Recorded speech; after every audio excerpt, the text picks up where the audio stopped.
Собствениците на куќи што имаат свои дворови, но и оние кои живеат во стамбени објекти, голем дел од нив одгледуваат цвеќиња и прават воодушевувачки цветни аранжмани. Сега сме во период од доцна есен и пред почеток на зимата, кои растенија можат и успеваат да ги преживеат промените од годишните времиња. Како најзастапени цветни растенија во овој период од годината се хризантемите, кои што цветаат од почетокот на есента па се до доцна есен,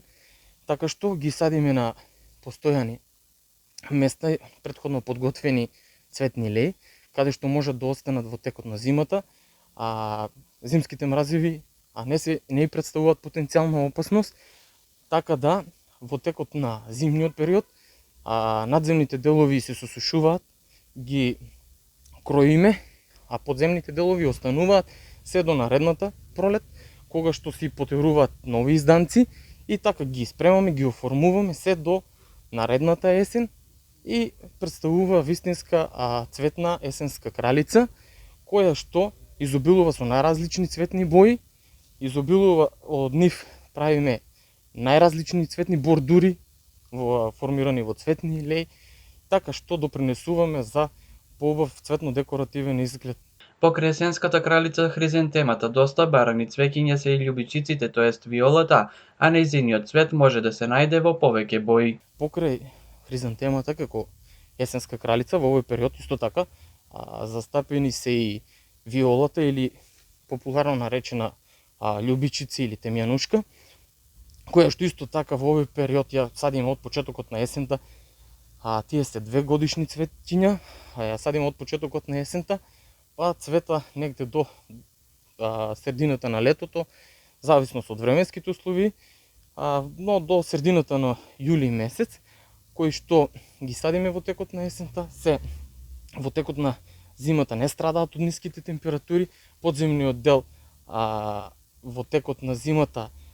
создава длабоки корени, се шири, бокори, така да во текот на пролетта надземниот дел убаво се развива, изфрлаат многобројни цветови во најразлични бои и цветаат од рана пролет па се до средината на летото. Карамфилот е третото растение кое не угинува преку зимата, кој се фокусира кон развивање на добар коренов систем за да се обезбеди со доволна количина на хранливи материи за прехранување во текот на зимата. Исто и диантус, карамфил, што исто така не страда во зимскиот период, може да се сади од почетокот на есента, останува во земја посаден во текот на целата зима, развива добар разгрнат коренов систем и цвета од почетокот на пролетта па се до средината на летото, кога негде почетокот на летото ги одреден дел од цветињата ги заменуваме со нови, тогаш веќе произведени пролетни цветиња и во континуитет можеме да кажеме дека во текот на годината, скоро во сите 12 месеци имаме најразличен вид на цвеќе кое што е адаптирано за најразлични временски услови, најразлични временски периоди. Оние љубители на цвеќе кои што имаат хризантема и се чуваат дома во домашни услови со препорака да не се преместуваат до сегашното место и кроење до 10 сантиметри во висина. Сите љубители на цвеќе кои што во домашни услови имаат посадено хризантема, препорачливо е да не ги вадат од своите постојани места, само во текот на зимскиот период да ги ошишаат на висина од 10 сантими, да ги остават да презимат во зимото, така што тие вообичаено не угинуваат, презимуваат во текот на зимото и рано на пролет исто така изфрлаат нови избојци и растат се во текот на целото лето. Треба неколку пати да се оформуваат, да се шишаат, се до почетокот на август и се оставаат така од септември, почнуваат пак да цветаат и постапката се повторува неколку пати. Долг и чувствителен е целиот процес на добивање растение од семе. Потребна е оптимална температура, заштита од надворешните влијанија, како што е влажноста на самиот воздух, ветер и слично. Најоптимална температура за ртење на есенските семиња, пошто ние есенското семе го сееме негде во крајот на јули, почетокот на август,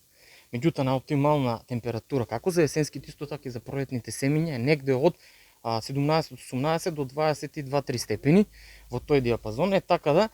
на таа температура, заштитена од надворешните влијанија, семето најбрзо и најуспешно проратува. Во текот на периодот на ртење Постојано третираме со најразлични препарати, почнувајќи од најразни фунгициди, потоа во фаза на проратување инсектициди, пак во фаза на пикирање продолжуваме со најразни прихрани и се до фазата на цвет кога ги пресадуваме од на нивните постојани места на отворено и тогаш на отворено исто така следува пак низа следење на нивната состојба со прихрани, со интензивно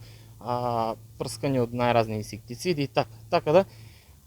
од периодот на сеење на семето па се до завршна фаза до прецветување следува еден долг период во кој сигурно многу бројни активности треба да се преземат за да биде успешно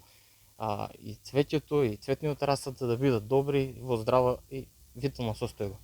Со поголема едукација, слушањето совети од стручни лица за декоративно уредување, вашиот двор или балкон може да има изглед од $1.000.000, на кој многумина од соседите и оние кои поминуваат покрај него ќе му подзавидат.